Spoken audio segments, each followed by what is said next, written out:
Hello, everybody, and welcome to the Capitalist Corner. I apologize for being late. I unfortunately was stuck in traffic, but it did give me an opportunity to do one of my absolute favorite things in the world, and that is bitch about the government. Oh, good. Tell us. I don't know if How you government wrong in this case or not, but there's traffic because there's road work. And I'm just in my head as I'm stuck in this traffic because I planned out everything to a T this morning. How I was going to get home on time, where I had to go, everything, and then the road work. So I'm saying to myself, they can do this at night. It's just the union. They're too lazy. I mean, I came up with all kinds of things that I don't know if for true or not, but in my experience, where the government's involved in something screwing with my life, the government is to blame. But that's enough for my rant. And with that, I will turn it over to Mark. Yeah, that's usually the case. Well, welcome, folks, to episode 47 of the Capitalist Corner. You heard it yourself. Michael was late because of the government. It wasn't his own timing issue. It was because the government screwed him up, as it screws all of us up. And we're here to remedy that with a capitalist forward message, folks, that we hope gets through the United States, saturates the culture, and so we can see some change out there that's much needed. But before we get to some of the articles today, I want to plug the Rational Egoist, because Michael is the host of the Rational Egoist, spreading good epistemology throughout the United States and hopefully the world one day on his show. If you watch it, I think you will become smarter. Michael, do you have anything to pitch with respect? Well, the much vaunted episode where I interviewed Torre is now out, and I highly suggest everybody go watch it because it's a very, very good interview. Excellent, folks. So I just looked at my phone and I saw there were 5 texts, and I'm saying, "Oh, wow, who's texting me?" All 5 are from Mark. There you go. I had to hustle my butt just to get here exactly at 9 o'clock, and just as I settle in, I get the text from you. I'm stuck in traffic. So I thought we were going to be a lot later than the 2 minutes that we were. So I actually tweeted out to everybody, we're a little late on Capitalist Corner. Bear with us. It's all Mike's fault. All right. Well, it's true. No, it isn't. It's the government's fault. It's not your fault. It's never your fault. No, I will go with that every time. I got to tell you, like in the big house, I can't tell you how many times we're locked up because they're short staffed. The people aren't showing up, or the officer doesn't get to the block on time, so you're locked up. It's a very common thing, and it's all about incentive structures. When you belong to a union that will protect you no matter what, there's no financial incentive, I should say, to do what's right, and there you go. Indeed, That's why I'm late. Blame the unions. And I think you're correct in that. But speaking of, when I said earlier, I'm hoping your epistemology gets out there in the world, it changes the epistemology of the United States. It seems like we're in the midst of a transition here, a political transition where there's a lot of folks who are disaffected with the right and the left, and some of the political establishment on the left is sort of jumping ship after Biden. One of the people I think jumping ship who's of particular interest to me is Karine Jean-Pierre. Now, perhaps one of the worst White House press secretaries in the history of White House press secretaries, and totally complicit in the Biden cover-up. I mean, if you didn't know that with your own eyes that Biden was mentally declining, there is definitely something wrong with you. But to believe the establishment that the emperor was clothed when he indeed was not clothed, it says something very special about the folks on the left. Now, Karine is, of course, jumping ship. She wants to publish a new book exposing the underbelly of the Biden administration. Everybody is jumping off Biden like fleas and ticks when a dog jumps in a pool. They don't want any part of this administration anymore because I think they all know how corrupt and despicable the Bidens are. And I think, even Biden's tenure there reveals something about Jill Biden that, if you didn't know why she's married to the guy, now. because she's a power luster just like her, an exploiter just like her husband is. But Karine Jean-Pierre, I think, despite the fact that she's terrible at her job and couldn't get fired because she's a DEI hire, and is jumping ship simply for pragmatic reasons and not because of the reasons she actually said, which resonated with me and I think will resonate with the American people. It's a selling point for a book only. I doubt this is, a party demagogue, a party person who served two presidents and is quite partisan in her thinking is actually going to have this kind of come to Jesus moment. But she said something here towards the end of the article that I thought was great. I think it resonates with the rest of us. She says, I need to stop thinking in boxes and think outside of our boxes and not be so partisan, she says. And it's indeed true that we have now seen politics go exactly in the direction that the founders feared when parties first started germinating, with the Federalist and Anti-Federalist parties. They knew that people would become party men and go after protecting the party's interests over the interests of individual Americans. Now, what do you think about her statement? And what did you think about this article in the Epoch Times about her decision to leave the Democratic Party and become an independent? Well, first, I kind of hate the idea of a White House press secretary because their job is to spin. It's not to tell the American people the truth. It's not to give us information about what's going on. It's to defend the White House no matter what, to defend the president, the administration. It's much like a lawyer. A lawyer goes into court and has to defend the client. One of the reasons, besides the multiple felony convictions, but one of the reasons I would never be a lawyer, because people have said to me, wow, Mike, you're a very good arguer. Why don't you, go into law? Because I'm good at arguing for things that I believe in. I have no interest in making arguments for things that I don't believe in. And I learned a lesson years ago when, remember the show Politically Incorrect, when Bill Maher used to host it. And he was talking about Republicans and Democrats back then. And he says, the thing is that these people are all lawyers. They're trained to defend their side. Yeah. And that's what the press secretary is. He or she is there to defend the side, not to inform, not to give us the truth. So I don't like the position to start with. Jim Valiant, you're here. I'm very happy that Jim is here. I haven't seen him pop up in a few days here in our chat.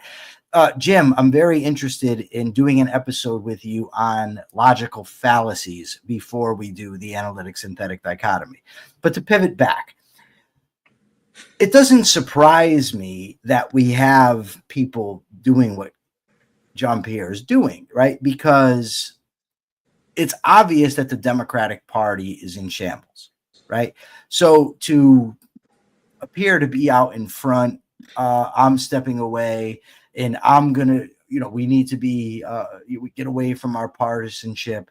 It's like, lady, had you not just spent the last 4 years at the height of partisanship lying for a president who obviously was losing it, maybe it'd be more credible. You're just not yet. Maybe step away first and then, give it a few years and then write the book. Right? No. They want to jump ship now. They don't want to be associated with this administration in any way, even though we have 4 years of hard records that the media was complicit in the cover-up. Jake Tapper's trying to run away from what he did for 4 years. They're all running. But we know the American. I think one of the problems with the Democratic Party is that they just assume everybody's stupid. They're the elitists, and that's why they want to be in control. And they assume the American people are stupid and helpless, which is why they propose all their statists, their statism. But the American people are not stupid. Ayn Rand had a great deal of faith in the American people. I still do, despite the fact that there's been generations upon generations of misinformation and bad education out there, tuning up the each successive generation for more and more statism. There's still something of the Americanism alive in people, even if it's subconscious, that lets them know when they're being told a load of shit, and lets them know when their rights are being violated or something's a little skeevy in a way that I don't think a European person would ever really perceive. Americans still perceive this, and that's why they're ahead of the Karine Jean-Pierres and the Jake Tappers of the world, and they are understanding that how prices now are rising because of government, because of the Federal Reserve, because of regulation. More and more people are beginning to understand this and integrate those facts, and starting to become disillusioned with both parties. Now, this is rising at the same time that there's a movement where people think the government should be a nanny state and should provide a social welfare system, yada, yada, yada. But I think the percentages are growing in our favor, and this is our opportunity as the American Capitalist Party to jump in and say there is an alternative to the statist left and the statist right, and that is the American Capitalist Party. Go on to americancapitalistparty.org, join up, donate, become a part of the change, the new revolution, be a son or daughter of liberty, and let's move forward with a society of freedom where we can be free to pursue the American dream instead of shackled by these elites like Karine. You know, Karine thinks she's better than everybody else. I have to say, I was surprised to find out that she was 50 in the article. She was 50 in the article? She's 50.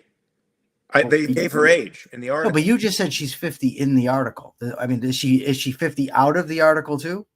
I was surprised to find in the article that she was 50. I want to tell you something about reaching people. I actually have something serious to say here. Yeah, you know, a lot of times I think it's easy to think that you're not making any headway or not connecting with anyone or no one's listening. But I've recently had two experiences. One is when I had the debate with Jimmy Bobby, and afterward, one person said to me, you know, what you said really resonated with me. And Jim Valiant pointed out to me, if the one person that was on the panel said that, you can bet that there were more out there. So this morning, you know, I've been going at it with Andrew Wilson. I saw a little bit of that feed. So the problem, I made kind of I don't know if it's an error or not. Maybe it's not because of what I'm about to tell you, but I wrecked him in our exchange. And then I tagged his friends and I said, I want to see if you're willing to call him out. And of course they're not. They just attack me with, well, whatever. But somebody actually hit me up in my DMs. I'm not going to say who, but the person said to me, Andrew Wilson is one of the most consistently bad faith people I've ever seen on the internet. And yet he has a bunch of vocal supporters, which I continue to find frustrating. Thanks for being out there trying to have substantive conversations. Nice. Now, had this person not reached out and said that, I'd never know. So my point is just, you never know whom you're reaching when you're making rational, good faith arguments, when you're doing what we do, what a lot of the people in our comments and our chat do every day by posting things, on Twitter, on Facebook, or maybe TikTok, whatever, YouTube. You never know whom it is that you're reaching.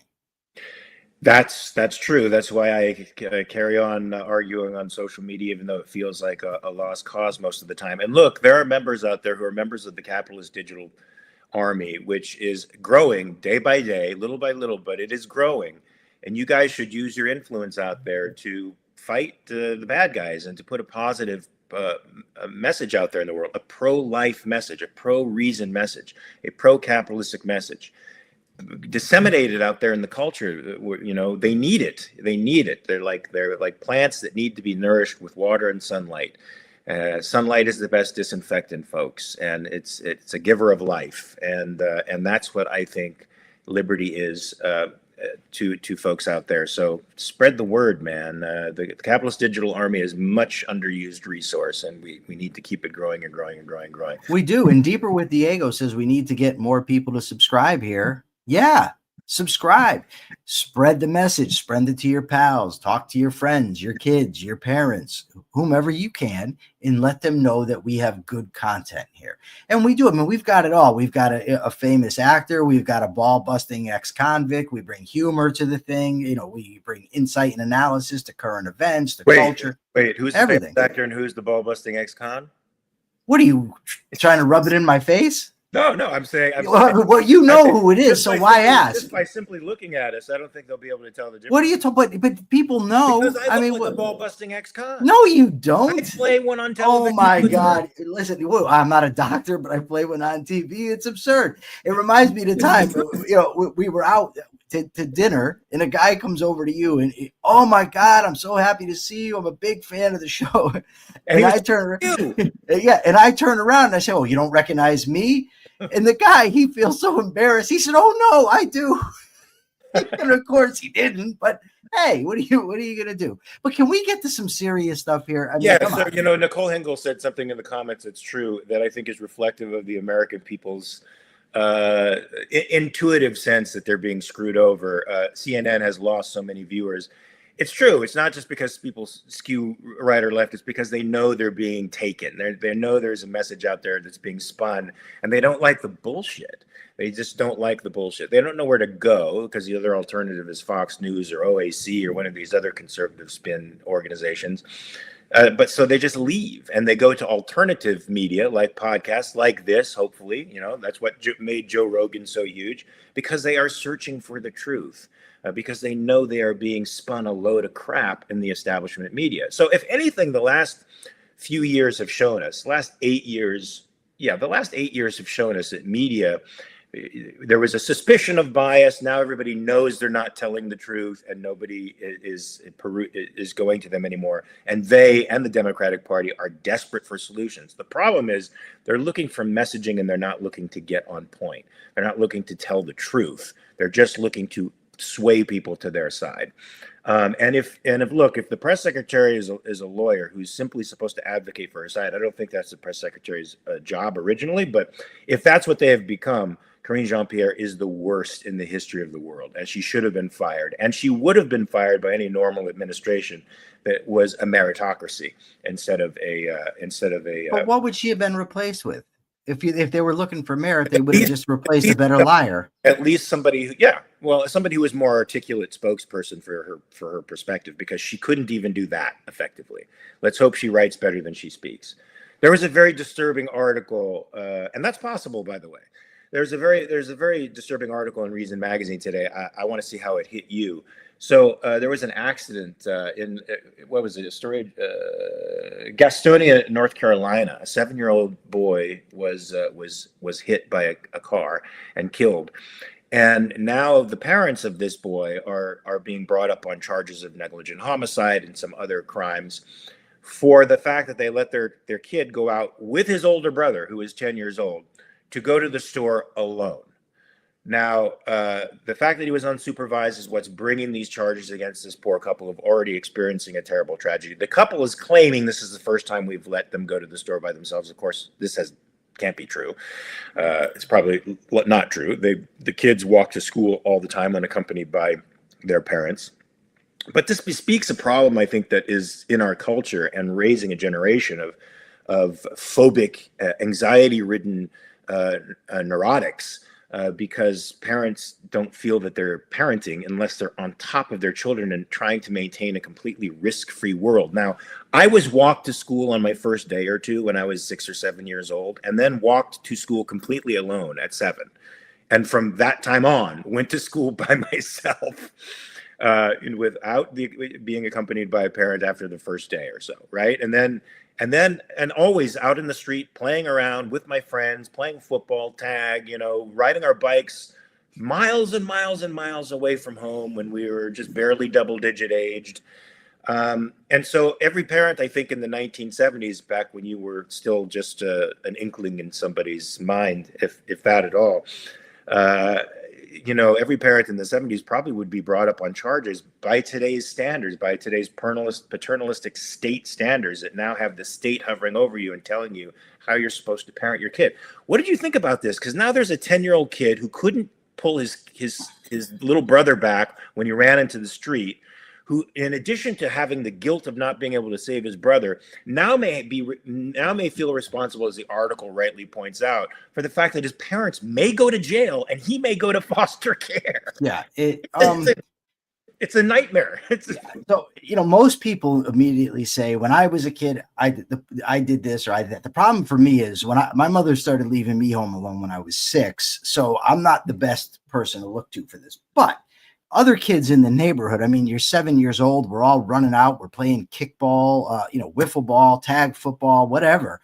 What are you suggesting, that parents have to be there when their kids are playing every moment of the day, that kids can never be alone, can never explore their environments, can never grow? Now, I don't know where these people live. I mean, if you're living on a freeway, next to a very busy road, and you send your 7-year-old out into the road to play, or out running around on the sidewalk, it gets a little hanky.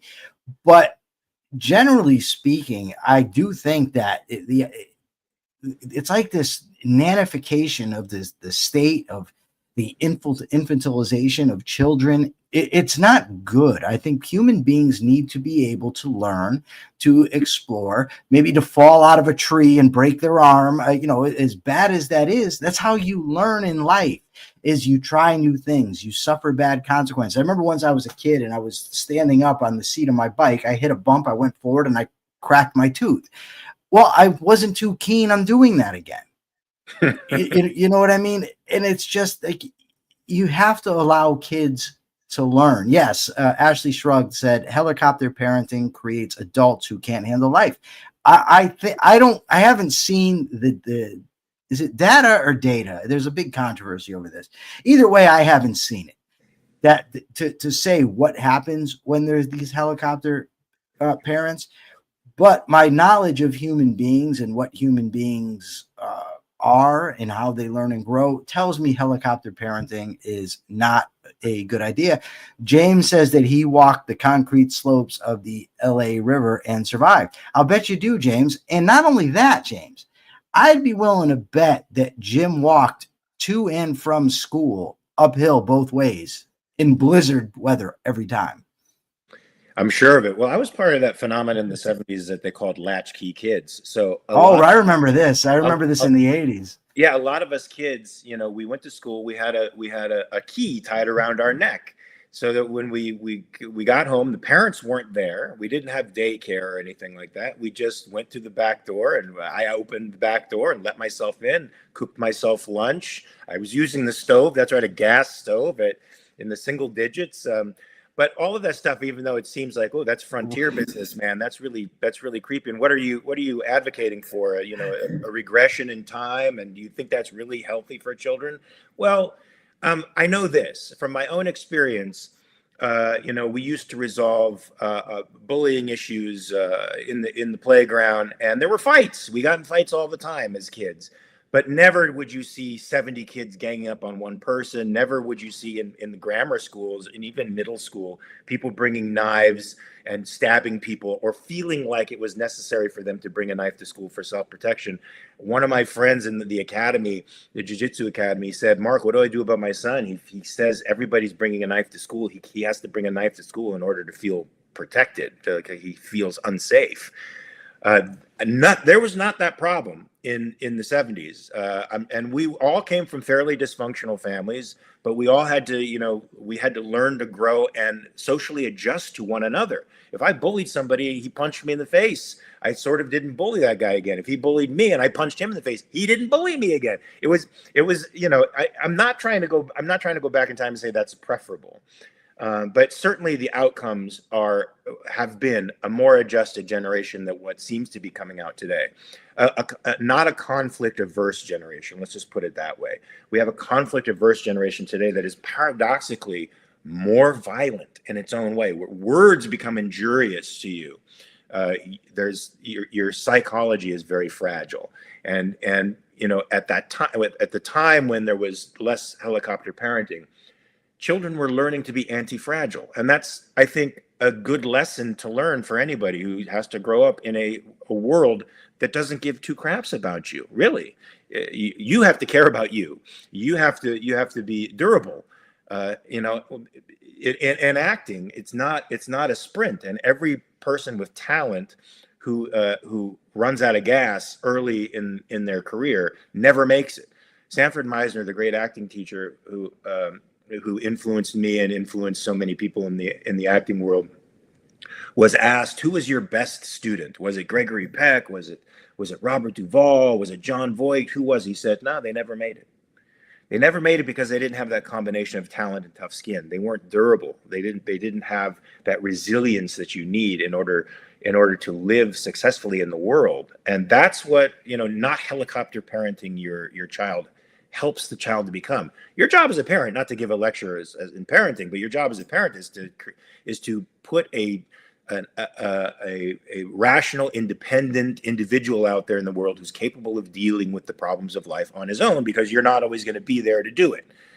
And that's what you should be doing as a parent. And helicopter parenting them is teaching them the exact opposite. It's not teaching them how to deal with conflict or how to lose, how to get up from losing. What made Ali a great champion was when he lost the championship and came back and won it again. Not that he won it 3 times, but that he got up and won it again. And that's a true champion, in my opinion. And you sort of get that example in a microcosm when people aren't standing over you and you're left to your own devices, to stand on your own or not. You agree, Michael, or are you in disagreement? No, I do agree. I'm just wondering why you didn't just keep the key in your pocket. Why was the key around your neck? Everybody did it, not me. Don't look at me like, oh. You said I had it around my neck. I said everybody did. All the kids. We had a little key around. So the whole school. Yes, we had little thing. We had like a shoelace that was tied around. A shoelace? Yes. Oh my God! It's getting worse. It's getting worse and worse. Dude, it was the 70s. We improvised. Latchkey kid. We had it around our necks. A lot of us did. I wasn't the only one. You're trying to shame me right now. No, I just think it might have been you and the other kids on the short bus. I don't know.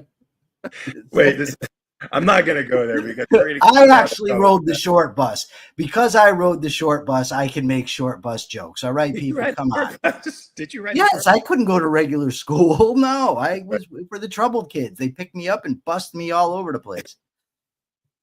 You're the guy that we were all looking out at. When I got into middle school, that's when they were doing the social experiment in Los Angeles and maybe across the United States. I don't know, where they were busing kids from the inner city into the valley. They were busing kids from the valley into the inner city, and it created a clusterfuck of terrible social dynamics.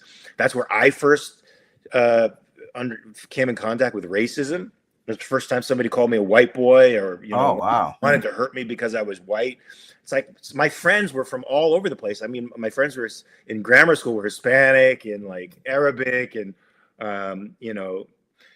from all Asian, and so I didn't have any concept that there was some kind of cutoff line for respect when it came to race. And when I went to middle school and these kids from Compton and East LA were coming in, they were gang members. And even one of them, this notorious gang called C14, stole one of my best friends. He became a C14 member and started sniffing paint, and he carried a switchblade to school, and he just looked like all the other cholos that were out there. I never knew what racism was until they started, addressing me as a guy who was white and, outside the tribe and maybe a potential target. And that's why we left the middle school and went to a private school at great sacrifice to my mom. So there's another article in the Epoch Times, and I want to get your opinion on it. What do you think about Trump banning new visas for foreign nationals from 12 countries? I don't like it. Why? I just don't like it. There's just, to be perfectly honest, there's something deep within me that just really revolts against the idea of the government stopping people from moving freely without having any evidence that the people are actually a risk. Now, I understand that we could say, well, these countries, we can't properly vet them before they come in. Okay, fair enough. But we can't properly vet the people that come into Connecticut from surrounding states either. And you can't, are we going to say we're going to go into dangerous neighborhoods and ban the people that are in dangerous neighborhoods from coming into nicer neighborhoods because of the statistical probability that someone in there is going to commit a crime? I don't like it. I chafe against it. I'm not saying that no law should ever be passed to protect against risk. I just really think that it needs to be the burden of the government to prove somebody's a risk or to prove that it's dangerous, and it's piggybacking off of this thing that happened in Colorado, which is a horrible, horrible event. It's just not wise to base public policy on one-offs like that. Although I don't think Egypt was on the list, by the way. Okay, but the interesting thing is a lot of the arguments that I don't even like calling them conservatives, but Trumpers would make in regard to this. Well, this thing in Colorado would never happen if this guy wasn't here, are similar to the advocates of gun control who say this shooting would have never happened if this kid didn't have an AR-15, right? It's the same thing. But again, and it always seems to come back to this, when you're dealing with unprincipled people and unprincipled arguments, you end up with wicked contradictions in your thinking and in your approach. And that's why we need the American Capitalist Party, so that we have a consistent party that's pro-liberty. And that's why people need this show, so that they can come here and hear us talk about this stuff. That's right. Akira Felix says magatards. Unfortunately, Akira, I agree with you. There is that element where they lack the introspection to see that their arguments are on the same exact mode of the Democrats are arguing against something, the same collectivistic pile. They sort of place everybody in, and they don't judge people on individual merit. Ashley asked what some of the countries were. Well, Afghanistan, Equatorial Guinea, Chad are some of the places. Now, one of the statistics they cite is that a lot of these nationals from Afghanistan, for example, where the Taliban, of course, rules. No thanks to us kicking them out, they came back in. They say that 29.3% of the Afghan nationals overstay their visas here. Now, it couldn't be because Afghanistan is a terrible place to live, and who would want to go back to Afghanistan? Well, yeah, and we do not want those dangerous visa overstayers around us. I mean, listen, I can accept a lot of things. You overstay a visa, my God. That's bad. That's bad, especially if you're trying to avoid the Taliban. I mean, you should want to go back to a place like that. What is wrong? Yes. Chad as well, another wonderful place, otherwise known as the pest hole of the world. 49.54% of the business tourist B1, B2 visas overextend themselves. Like, I'd want to go back to Chad. I mean, it seems reasonable to overstay your your official welcome in a free state because you prefer not to go back to a state that's ridden with fanaticism and insanity, like Chad. What are people from Chad? What are they called? What's the Chadians? I don't know. What is it? I don't know. Maybe James Valiant knows because he knows everything. Jim, he does. But Equatorial Guinea has the highest overstay amount, though, with 70.18% of people overstay. Is there a big problem in the world with people coming from Equatorial Guinea and committing heinous crimes, or from Chad? Like, is this something that we should really and we can say be that concerned about? The Egyptian national who overstayed his visa, who tried to murder a bunch of supporters of Israel, wouldn't be caught up in this list because I don't believe Egypt was even on the list. So, like gun control laws that really wouldn't stop the crimes and have the effect of actually punishing the law-abiding and shackling them and preventing them from defending themselves, this is doing the same thing, casting a wide net, collectivistically punishing folks who are decent, who have every incentive in the world to stay in a free country and not to return to one. I'm wicked upset right now. My girlfriend evidently has been watching. She hasn't chimed in, no comments at all. Ashley mentions buff hot guys, and my girlfriend appears with a comment. Chad, what's happening here? Ashley is the I don't know, the catchphrase queen. So I think she has it right. Chad is slang for buff hot guys, so that must be the buff hot guys state. And I could see a Trump. I don't think that's what she's saying. I think no, I think it's completely separate from that. It just happens to be the slang. I don't think that there's this pining for men from Chad. I don't think that's what's happening. Trump doesn't want the competition.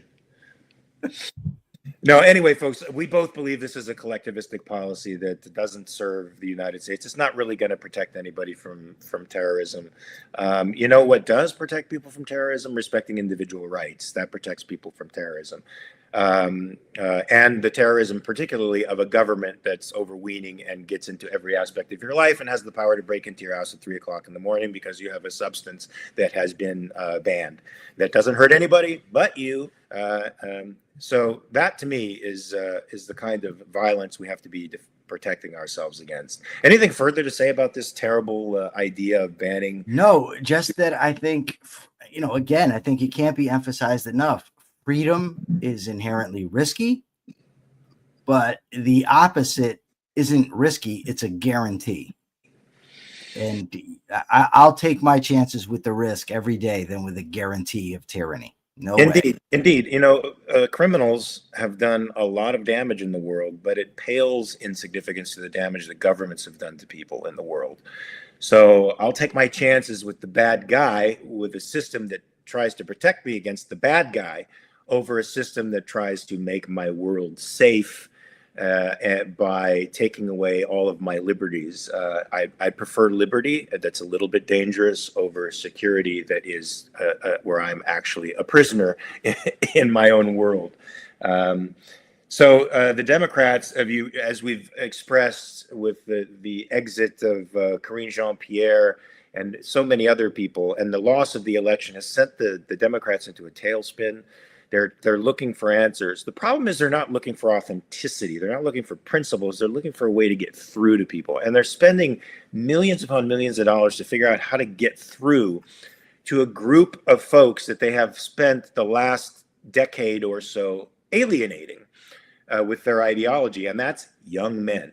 Go figure. Young men are so alienated from the Democratic Party that they are essentially lost as a base for the Democratic Party, and they're searching for a way to bring them back. And right now they're searching for ways. The article in Politico implied that they're just trying to reach that crowd. So they're doing messaging on gaming platforms and YouTube and trying to do the cool thing, right, to make leftism cool, I guess, to the poor, disaffected young men of the world. But is that really the problem? I mean, there is an existential crisis amongst young men, and they are searching for a philosophical solution. They're searching for it in guys like Andrew Tate or Jordan Peterson. Ugh. They're not looking to objectivism. I mean, one of the best philosophers for men in the world, I think, folks, it was a man worshiper by the name of Ayn Rand. If you have any issues, questions about your masculinity or whether or not it's a virtue to be masculine, read Rand. She was, I think, a masculine worshiper. She loved masculinity in men, and this has now become sort of a toxic subject that we're going into now. But what do you think about this? Men being lost philosophically, searching for roots, searching for an answer, not finding it in the Democratic Party, but not finding it anywhere else either. If I give my honest answer, I might step in it a bit, but go ahead. I think I'll do it. I think I'll do it anyway. Do it. So I think that the Democrats are absolutely, it's just ridiculous. Let's figure out how to target men, especially after they spent so much time demonizing men, making men, especially white men, out to be the villains.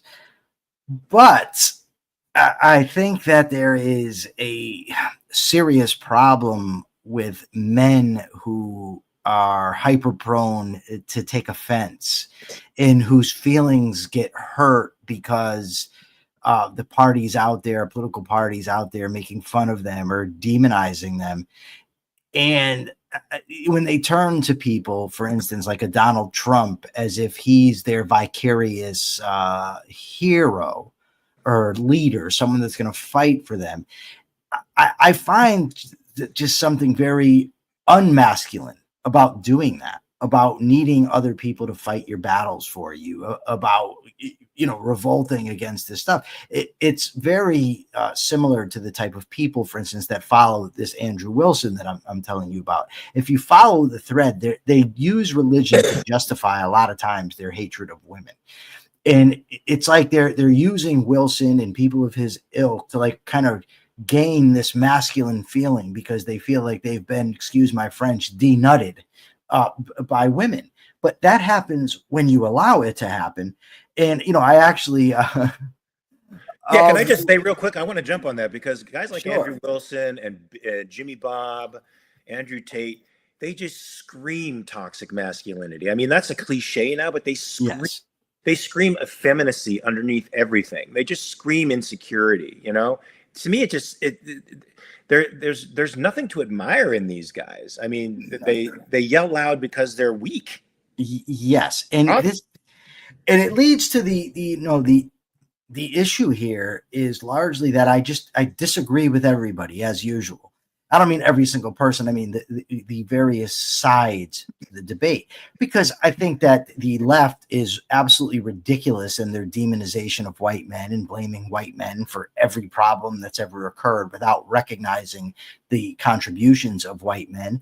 But it's also a serious collectivist premise upon which they're operating. So I really would love to just sit here and go after the Democrats for being ludicrous, because it is. I just want to say that the type of guy who then takes that and flocks to Donald Trump to be his savior, I find just as ridiculous. And by the way, let me just clarify something.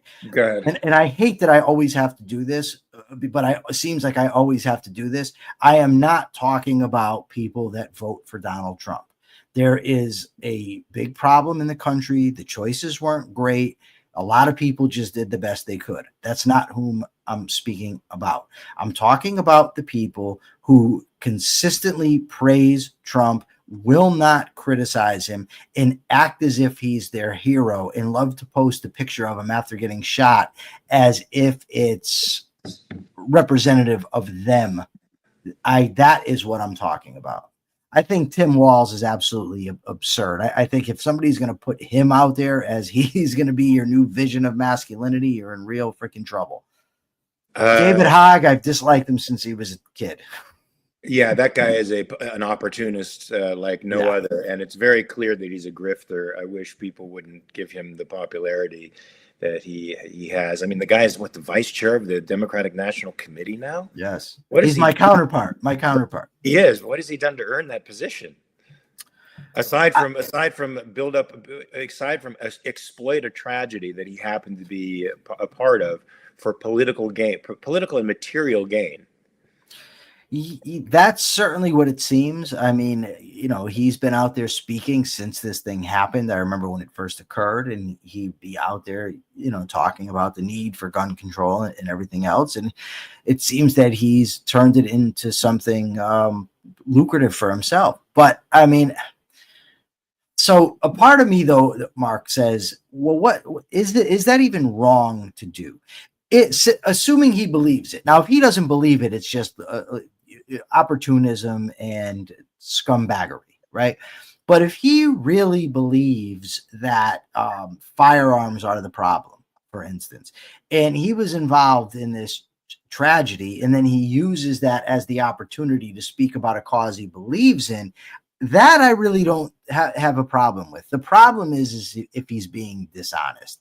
And he comes off to me as somebody that's dishonest. I haven't caught him in a lie. I haven't followed his career to know whether he's known for lying.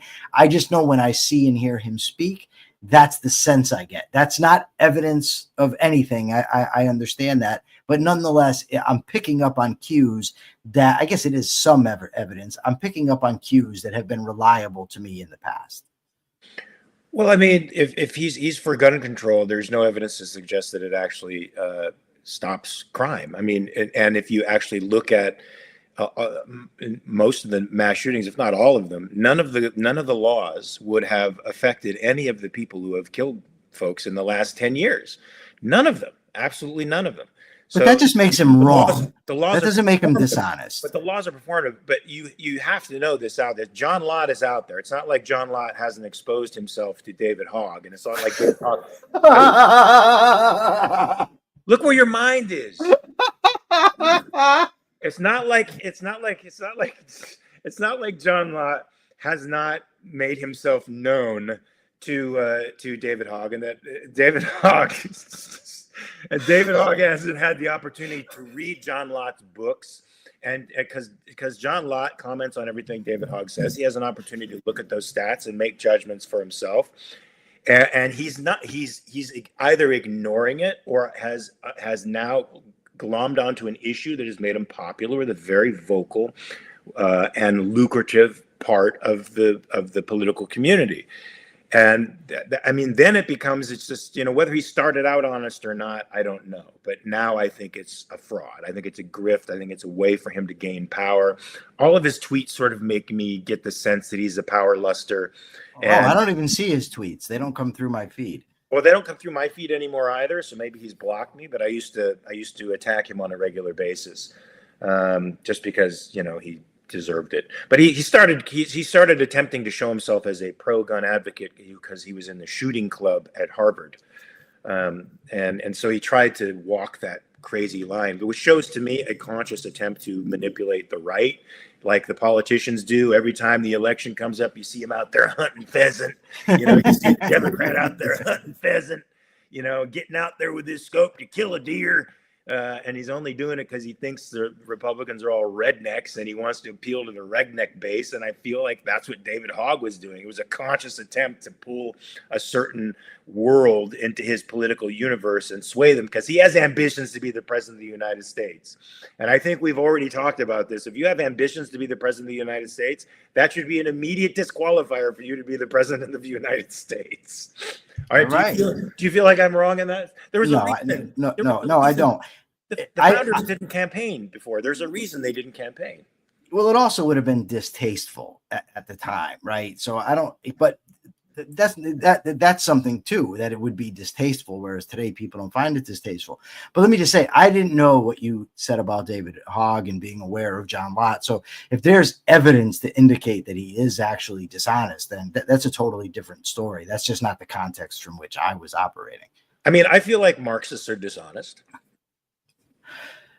I feel like a guy like Haas and Noah are dishonest people. Yes, I do too. With that said, I just want to be careful, because when I first met my friend Brent, for instance, he was an open socialist, very educated in socialism. He had not read the abundance of arguments that I ultimately presented to him, the books that I gave him. He was willing to learn and ultimately changed his mind.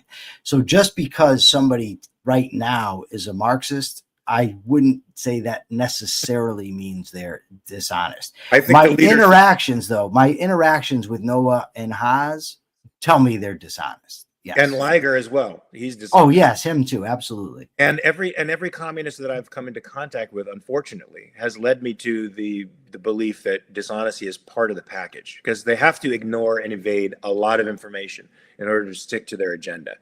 And especially on social media, an open platform where information is being thrown at them that contradicts their worldview all the time, potentially. Right. Especially the last few days, we've been getting into it with the ACP, the American Communist Party. Every operative in there, at least everybody who's on social media trying to persuade people to be communists, are certainly dishonest human beings. So you're right. I can't look. Thomas Sowell was a Marxist at one time. I was a Democrat at one time. I feel like you grow up in a certain culture, you tend a certain way. The youth and being impressionable is going to lead you in a certain direction until you think your way out of it. That's true.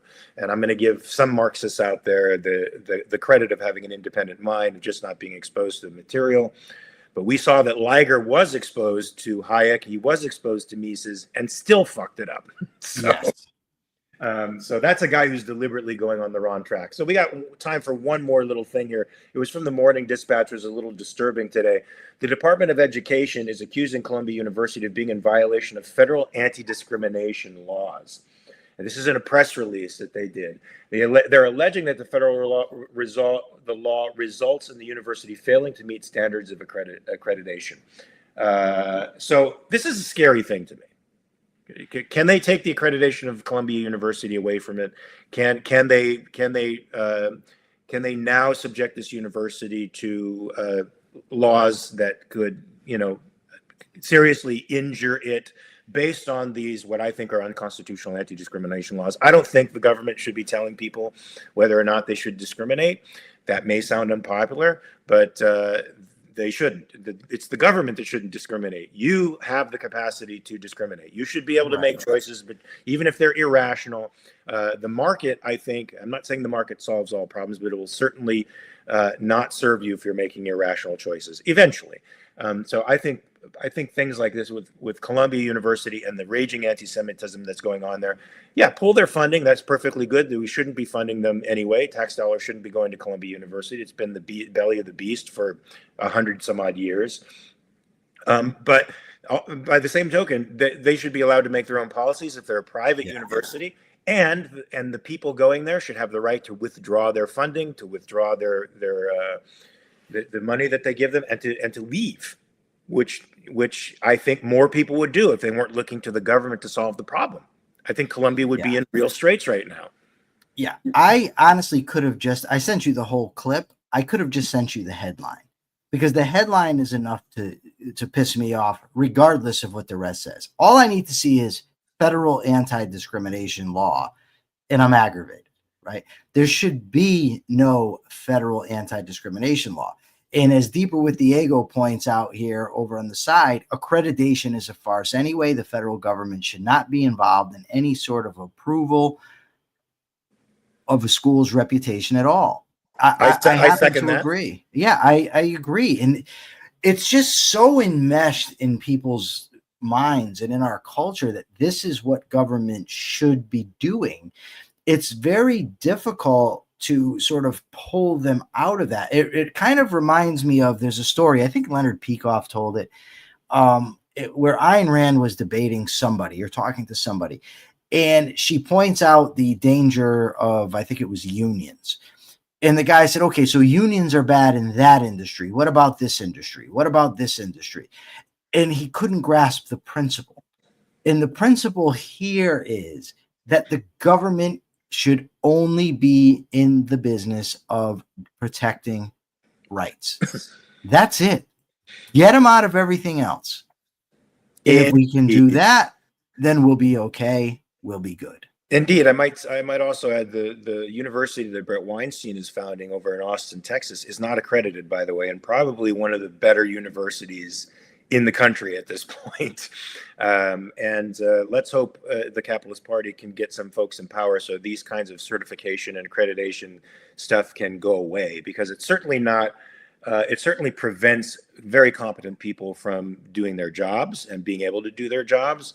And it keeps people economically static. It closes the market up, and who needs that, folks? We don't. We want open markets. And with your comment on unions, people say to me, "Well, you're a member of the union." I'm a member of a union, and I'm anti-union. I'm anti-union in the way that unions are composed today, which is a politically preferred group that employers are compelled to deal with. If you're in a voluntary association with folks and you use that voluntary association to leverage your negotiating power with your employer, that's fine. The employer has a right to say no, right? And you should have the right to say no as well to the union. I did not have that right to say no. I was Taft-Hartley into the union and can't work and earn money unless I'm in the union. Now, would I like the situation to be different? Would I like to set my own terms? Would love that very much. But that's not the world that we live in right now. But we can start working towards that world with the American Capitalist Party, folks. Go to AmericanCapitalistParty.org, donate, become part of the change. Michael, I believe you are up now for the... I absolutely am up. You know, at the founding of this country, people talked about the Republican character. I think what needs to be cultivated is the capitalist character. We need to cultivate cultivate these virtues in ourselves first. Virtues that help one succeed in a free society, virtues that help one to value a free society. I believe that Ayn Rand has set forth the type of virtues that will help somebody to grow, to thrive. In this life thing that we're all in, it's an ending journey, right? You kind of hear it's a never-ending journey, but it ends. We all die. But while we're here, we have the opportunity to grow, to enhance our lives, to experience joy, the joys of friendship, the joys of watching a good show. And the virtues that Ayn Rand set forth, there was really one, the primary virtue, which is rationality. But there are derivative virtues as well. Productiveness, right? Honesty, independence, integrity, justice. What's the other one? Integrity, justice, pride is another one. Did I name all six? Did I miss one? Did I miss Self-esteem? justice? Did you say self-esteem? No, self-esteem is not a virtue. It's the value. Somebody told me I thought once. it was caught up in the 7 virtues of. No, pride is the means to which we attain self-esteem. We've got productiveness, honesty, integrity, justice, independence, pride. There they are. There's the 6. Yeah. Cultivate these virtues, learn what they are, put them into practice, grow, and become a person of the capitalist character. With that, Mark, over to you for the big goodbye. That was a beautiful message. I got to say a couple things here. Greg Lewis notes 245 subscribers and rising. That's right. Hit the like and subscribe button before you leave. Pass this on to your friends. Capitalist Digital Army, go out there and pass this show on to your friends. This show needs to go viral. We need to have these conversations today as people are disillusioned with the political establishment. Greg also says something that I totally agree with. Speak for yourself. I don't plan on ever experiencing death. I got to tell you, I don't think any of us will. I think Rand said it right when she said, I won't die, the world will. That's a beautiful way of looking at it. If you don't want to fear death, folks, you don't have to go to religion. You just need only be rational and understand that there is nothing to fear from nothing. From nothingness, as a matter of fact. So anyway, folks, we'll be here tomorrow at the same bat time, same bat place, 9 a.m. Pacific, 12 p.m. Eastern. We'll be taking your questions, so bring your questions with you if you can, and we'll also be dealing with the news from a capitalist perspective. Until that time, folks, always remember to check your premises. Peace.